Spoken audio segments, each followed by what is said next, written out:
Good morning, Colonial School District. My name is Zachary Fa. I've been a real estate agent for 8 years, and this is Bright MLS source data for the Colonial School District. If you'd like to follow along with this data, scan this QR code for our follow along guide. It's literally the exact document I have with my notes. Without further ado, let's get into it. Now, I've marked through the June sectors of the last 2 years, 2022 and 2023, to make it easier on us with some dashes. And I'd like to start back in 2022 to see how many homes were being listed. Back in 2022's June, we had 110 homes that were listed on the market, and those homes were listed on median for $307,000. They would be on the market for about 2 weeks and make it to the closing table at $290,000. That's what the seller would inevitably get for the home and the buyer would be purchasing it for. Listed median, on the other hand, is the price that the seller is initially asking for the property. It's good to know the difference between the two. Stacking up over top, June of 2023, we only had 81 homes get listed. Those were being sold for, or should I say listed for, $310,000 on median. They were selling in 16 weeks from when they went publicly for sale to receiving an offer that they accepted. And those homes that were being listed for 310, get this, were selling for at the closing table for $312,000. So people were paying extra to get into the school district this time last year. Does this year, though, paint the same story? So 2022, we had 110 homes get listed. That was one of the biggest months we've had in years, but we are slowly seeing a decrease from not just 2023, but now into 2024, with only 77 homes getting listed in the district. The median list price has gone up from $310,000 to now $320,000 minus $100. And homes are selling even faster by 3 days. We're now under 2 weeks. A home gets listed, goes under contract in 13 days in the Colonial School District. So if you're a homeowner in the Colonial School District for the past 3 years, you've seen your asset grow, you've seen the value of your home increase, and if you're on the outside looking in, you're probably wondering, well, when's it gonna stop? Let me tune you into the next part of this conversation, because for homeowners, I would say it may not be the same for the rest of the year, and I have some data to prove it. So for the last 3 months, we've actually seen a decrease in the sold price for homes. It was $322,000 in April. May, we got to $325,000, and then we saw a drop down to $312,500.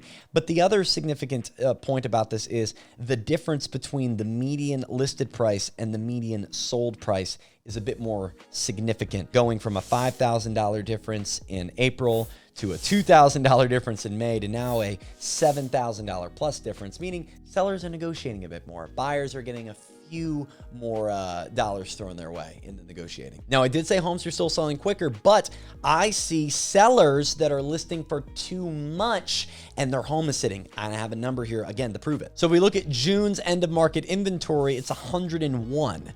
But is that a lot? Well, let's go to June. It was 73. So just last year, there were only 73 homes on the market. And if we look down the line, there's only one other month randomly, November of 2022, which is an inventory accumulation month we'll talk about in a second. That's the only other time it's gone over 100. And if I look at 2023 and 2022, from June into July, the end of market inventory number, the amount of homes available for sale within the school district, has gone up from 90 to 94, 73 to 83. So it'll more than likely go up from 101. And as we sit in July, I drew a little line down to it. 108 is the current margin. So we are increasing in inventory. The number to its right is 1.8. What does that mean? It is the amount of months of supply, amount of homes on the market that we have available for the buyers that are willing to buy right now. So the buyer demand versus the supply and demand, the anchor of economics. And if we look at that number all the way down the line, starting in January, we're at 0.7 months, meaning less than a month worth of inventory. That is unheard of. All the way up to May of 2023, we're up to 1.4. Scoot all the way up through February of 2024, we've gotten the 1.6 now. June, 1.7. And if we look down the line, we're now in July at 1.8. Zach, what do all of these numbers have to do with home prices? Well, that brings me to my first take. Colonial is cooling. And I put a little note here at the bottom. You'll see my beautifully illustrated snowflake. Colonial's cooling a little bit. Not a lot, nothing to raise big red flags over, but we got numbers that says demand is waning. Homes aren't being listed at the frequency we'd like for a correction, but just lack of activity there, more or less.